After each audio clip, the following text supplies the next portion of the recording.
Okay, so looks like Anne, you are ready, right? Yes, I am. Okay, so Kathy, should we start now? Yes, please do. Okay, great. So now our in the break presenter will be the sponsor GHD. We are thankful to GHD for sponsoring the swim conference. So for GHD, Anne will be presenting. So Anne leads GHD water integrated water management business, especially in California, and she has a vast experience working in almost all counties, 58 counties in California. And her expertise includes experience in flood, water resources, and integrated water management. She has focused on all aspects of water resource engineering and planning, ranging from flood, stormwater, groundwater management to water reuse, brine management, as well as project investment and funding strategies. So, Anne, looks like you have done everything. A little bit of everything. Okay, go ahead.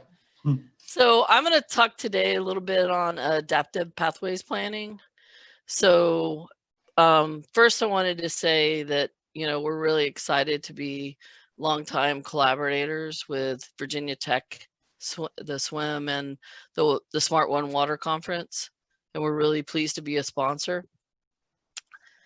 So my name is Ann Lynch. I work for GHD, and I'm going to talk about adaptive pathways planning, which is an approach to creating resilient strategies that help address future uncertainty. So I thought I'd start with a little bit about GHD in case some of you may not know us. So we've been in business for more than 90 years. We were started in Australia, and we're employee owned. We work in more than 135 countries, have 200 offices worldwide, and over 10,000 staff. And as was mentioned, we have 50 service lines, and I lead one of those service lines, which is the Integrated Water Management service line in North America. We work across 5 global markets, and I'm going to focus today on water, specifically my favorite, which is integrated water management within water. So what is integrated water management? Integrated water management looks and is named a lot of different things depending on who you talk to and where you sit. IWM really does encompass all facets of water. At GHD, we think of integrated water management as a holistic approach that looks across the water cycle to create long-term solutions for today without jeopardizing future generations' ability to survive and thrive. So making better planning decisions than we may have done in the past. When we think about IWM, it really is being implemented different in different utilities or at different places, depending on their governance, where they are in the world. So they sit at different places along the urban water continuum. At GHD, we're focused on meeting our clients where they are and helping them become more water sensitive over time by helping them plan for an uncertain future, which we all know. So why is planning for this uncertainty so important? When you think about it, uncertainty is just a reality. So we got to think differently as we plan for a better future. So how does the water community move from today's reality to make great decisions for the future? We must deal with the challenge we face, whether they be climate, watershed health, regulations and compliance, population change, asset aging, assets over time, which a lot of utilities are facing, the issues of affordability, social equity, and our economic and political conditions. And we've got to get through all these challenges to really create an improved future. So at GHD, we feel that using an adaptive pathways planning approach is the best way to plan for the future with all the uncertainties and all these challenges that we face. So why do we need to plan for uncertainty? Because as we've realized this year, we all face uncertainty every day. There's uncertainty in our future climate and our population growth or just population changes in general. our economy, and our society. This uncertainty requires a new way of planning and seeks to maximize flexibility, keeping options open and avoiding a lock-in to a particular solution. We must move from planning for a single predicted future if we're going to address uncertainty. The critical question for planners and decision makers is, how do we plan for this uncertainty? How do we do this? Adaptive pathways planning helps us to create a robust and flexible long-term strategy, a resilient strategy that can respond to deep uncertainty.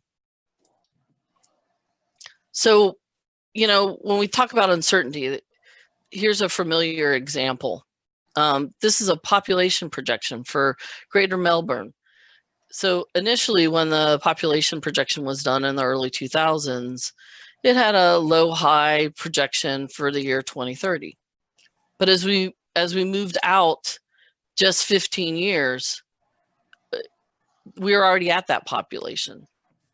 And we required new population projections. And then you think about today with COVID, how is that going to impact things? Are you going to have more people moving into major cities, or are you going to have a movement away from cities? The point is, we are really bad at predicting the future. When we consider the uncertainty in future climate, population, land use, society, the environment, attitudes and expectations of society, politics, our the technology and the great advances that we make there every year, it means that our future is essentially unknowable. This has been termed deep uncertainty. We need to stop trying to predict likely or the future and instead plan for multiple plausible futures. So another example is climate change. So when we plan for climate change, we face similar challenges. Our regulation and current practice is not in line with our latest science. The point is, there are situations where the future is uncertain.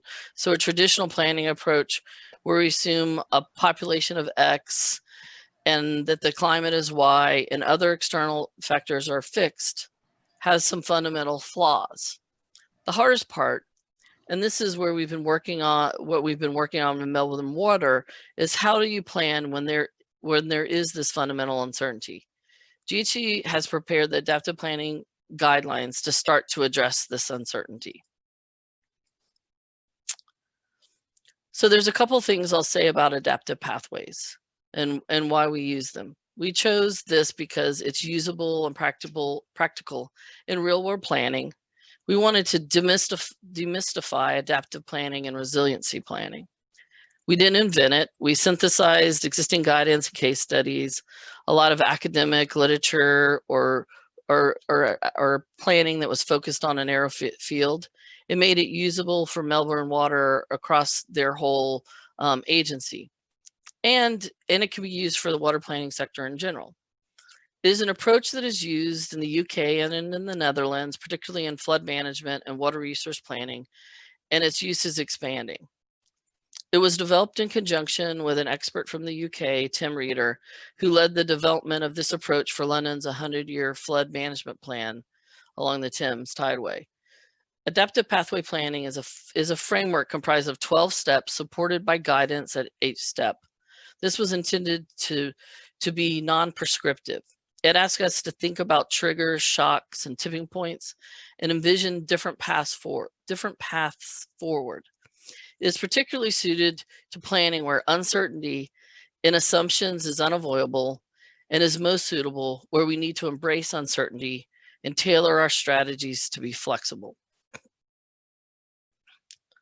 The key concepts in adaptive pathways planning are robustness, because it performs well against multiple futures, flexibility. If the future starts to change, our strategies must be flexible and able to switch from one path to another. Adaptive pathways are about sequencing of actions or options, thinking about path dependencies and avoiding locking yourself into a particular unwanted future. We focus on tipping points, which are points at which you need to change a pathway when a new action or option needs to be taken or implemented. to address a shock, or trigger points, which specifies the conditions under which pre-specified action to change the plan needs to be taken. A decision point where a lead time prior to the tipping point. It's a decision prior to a tipping point. Adaptive pathways planning is a framework for developing monitoring and implementing responses, solutions, options, and strategies that have the ability to respond to multiple futures and the ability to change options or pathways as the future unfolds. It results in a living plan with no winners. The analysis embraces future uncertainty by exploring the impact of multiple plausible futures and potential shocks, such as climate change, we think of sea level rise, natural disasters, pandemics like we're in this year, and other shocks. It focuses on decision points, which may drive a choice to change pathways, including thresholds, tipping points, or built-in natural systems or other triggers. Understanding how different decisions impact future opportunities is important. If you think about it, our pathways are like roads, and we have on and off ramps where we make decisions. It is used to explore shocks and uncertainty, to identify synergies and no regret actions, and avoid potential locked-in strategies. Scenarios are a useful tool for articulating the scale of the challenge and future uncertainty. The key thing is really how you make decisions. How do you develop options and solution in response to multiple scenarios? This is what we are grappling with. You think about it, how to be resilient, adaptable to our existing and future shocks. This is what adaptive planning is really all about. So does this approach work? The answer is yes. There's a number of publicly documented examples, which I've shown on the slide, where it is used, and I should say whether it's important to say where it is used and not say anything in the past tense, because it is something where you want to have a living plan that's updated over time so that it's an active sense of the word. An example is the New York City Flexible Adaptation Framework, which was based on the principles of adaptive pathways planning, but didn't have the route maps that we tend to develop at GHD. The two most prominent examples of implementation of adaptive pathways planning are London's 100-year flood management plan and the Netherlands National Program for Water Supply and Flood Management. But at GHD, we've used it on a number of clients in Australia, and it is being used, it is being built upon to develop guidelines for updated British national standards for adaptive planning.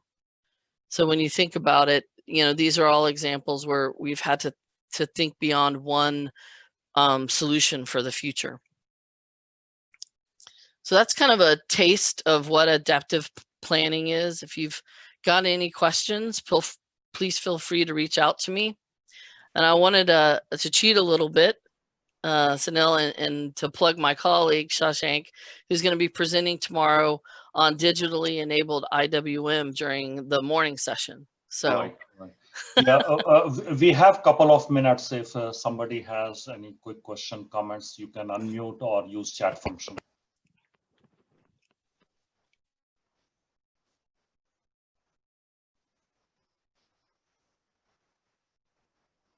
And contact is here, so if you want, you can send her. Yeah, feel free to email me if you have any questions. Right. Thanks, Anne. That was really interesting presentations. So.